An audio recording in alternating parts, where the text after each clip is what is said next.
Gumawa po ang Purok President dito ng pamamaraan na kung saan po ay humingi sa aming sangguniang barangay na matulungan sila na makagawa po ng maliit na dam, mabigyan namin ng hose para yung pong pinanggagalingan niya makadaloy dito sa malapit sa lugar nila.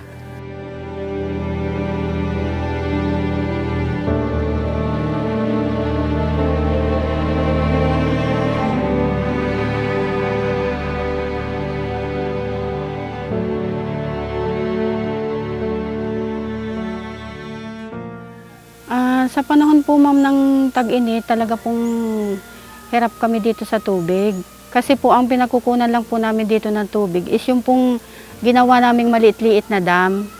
Kaya lang po, pag time po talaga na tag-init, tag-tuyo, kahit po sa dam, nagkukulang po talaga ang tubig. Kaya ang ginagawa po namin, kanya-kanya po kaming hanap ng yung bukal, ma'am. Hanggang doon po sa kabilang nyuga namin, nakakarating kami, makakuha lang ng tubig. Pag maulan po siya, malabo. Pag pag may init at saka nawawala, nahihirapan din po kami. Mahirap po malayo na pupuntahan namin para makainit. Tapos nung po yun, nung una kaya po, mula pa po nung maliit kaya pa po ako, hanggang sa lumaki ako talaga, inagisnan ko na po yung pag-iib po namin dyan. Talaga po napakahirap, ma'am.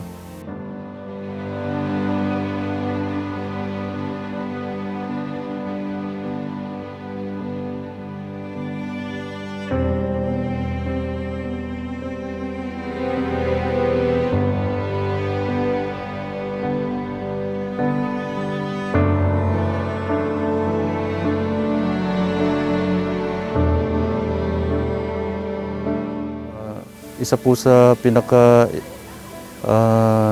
naging epekto na kung saan ay talagang mahirap po sa ating mga kababayan dito, kabarangay, na kung saan ang kanilang pinagkukunan talaga ay hindi malinis. Anong una kasi po, yun na talagang unang-unang pangunahin namin dito, yung pinagkukunan ng tubig. Pangalawa po, nakita naman po natin na siya hindi ligtas, kumbaga. May mga agam-agam ang mga tao na magkaroon sila ng sakit. Kaya kami po ay humiling sa inyo po kay Congressman at sa Ako Bicol Party List para matugunan po yung aming pangangailangan.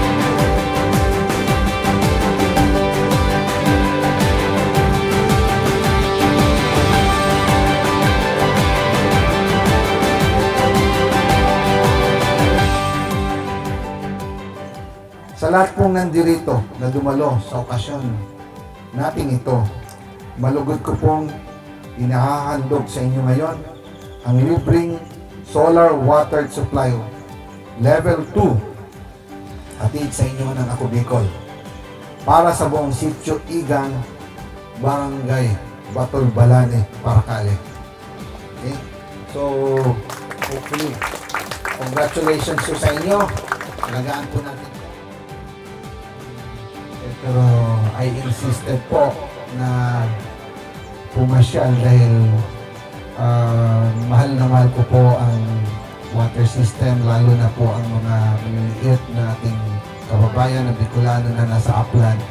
Yun po ang aking talagang pinangako na ever since hindi pa po ako congressman at talagang pinag-aralan po namin na basic na kailangan po natin ng tubig, na malinis na tubig. Hindi rin tayo mabubuhay. Sabi rin si Jesus Christ, ang Lord, nabuhay kahit walang pagkain for 40 days. Basta may malinis na tubig. Ang problema ko natin, hindi lang sa Pilipinas, hindi lang sa Bicol, kundi sa buong mundo, is water. In the future, water is gold. In fact, na-feel na ho natin na mas mahal na ho ang tubig sa soft drinks. Di ba ho? Kaya tayo ho dito sa probinsya, tayo sa Kabikolan, hahaba ho ang ating buhay because of clean water. Naniniwala ho kayo na because of clean water, especially po ang mineral or spring water, yung ganitong klaseng tubig na galing sa dumaanan na process ho natin, wala ho itong chlorine, hahaba ho ang ating buhay.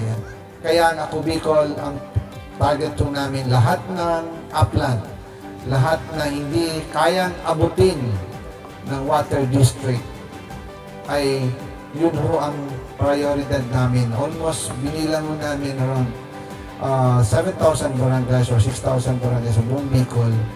More or less 60 to 70% po walang tubig. Mas malinis po ang tubig nyo rito. Libre na at malinis pa. Kami ho sa Ako Bicol umiikot para humingi ng tulong sa ating mga kakilala para mas patugunan ang lahat ng barangay na upland na wala hong tubig. Hindi nyo na ro kailangan pagtiisan ang sinasabi nating tubig sa sapa at sa ilog na madumi dahil nandito na po ang inyong libreng, malinis at mainom na tubig. Isa pa rin po sa mabibinipisyohan ay ang ating mga kapatid na katutubo. Ako po ay lubos nagpapasalamat sa lahat na tumulong na maging posible at matotohanan ang proyektong ito. Ang hiling ko lamang sa inyo ay pangalagaan niyo po ang water system.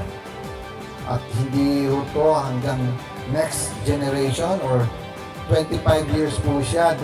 Kaya kami sa Ako Bicol, mas lalo ho kaming magtatrabaho na mabigyan kayong lahat ng tubig. Dahil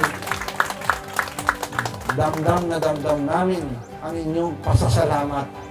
Ang sabi nga, action speaks louder than words.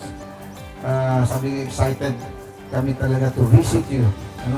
Dahil nung nakita ko yung video, alam ko hindi pwedeng hindi namin mabisita dahil yun lang ho ang kasayahan namin na magandang proyekto, appreciated and very thankful.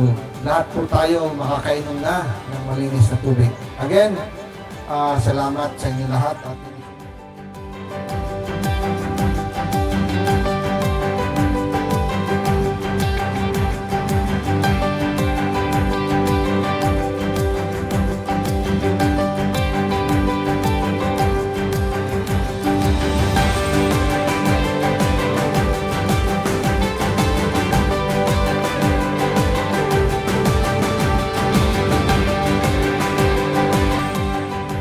Nagpapasalamat po kami sa Ako Bicol at kay Congressman Saldico at naisipan po nilang bigyan kami ng water system dito sa amin para po sa aming mga residente dito sa iyan.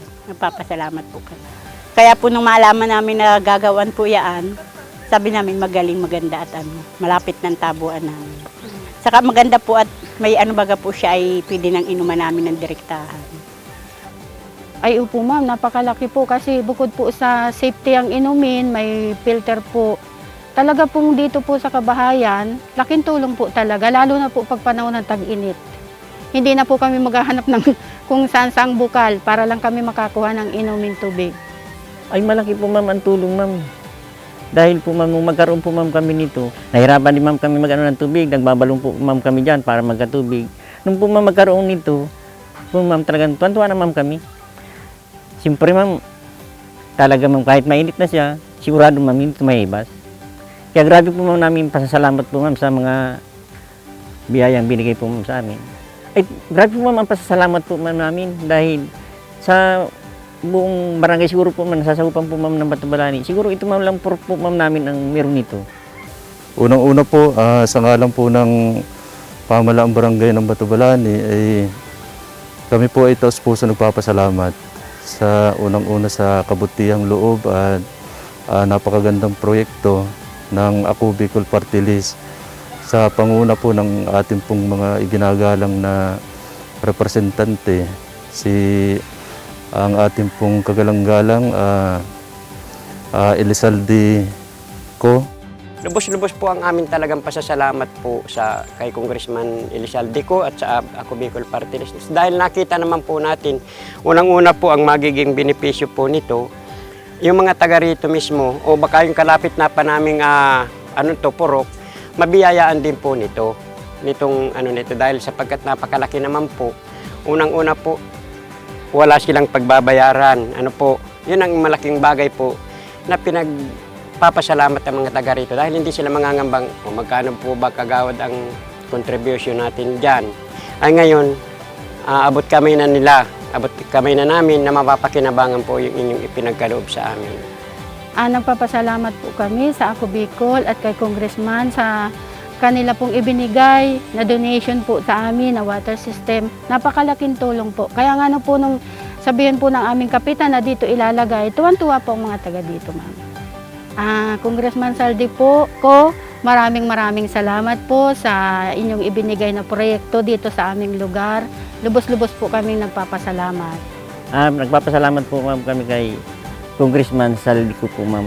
Dahil po ma'am, itong lugar po ma'am namin talaga, natunan po ma'am ng pansin na malagyan po ma'am ito. Kaya po, malaking tulong po ma'am na ibinigay po niya sa amin. Talaga po, siguro po ma'am, sa tulong din po ma'am na mahal na Panginoon namin, na talaga po siyang nakaloob po ma'am sa amin ng ganitong mga magandang proyekto po. Kay Congressman Saldi ko, kami po, lubos-lubos po ang pasasalamat po namin mga taga rito. Nagpapasalamat po kami sa Ako Bicol at kay Congressman Saldi ko at naisipan po nilang bigyan kami ng water system dito sa amin para po sa aming mga residente dito sa Ilang. Nagpapasalamat po kami. Maraming po salamat. Malaking-malaki talaga po tulong ito sa amin. Sa lahat po dito sa amin na mga nakatirahan dito sa Purok 6. Nagpapasalamat po kami. Salamat Saldi ko sa Ako Bicol.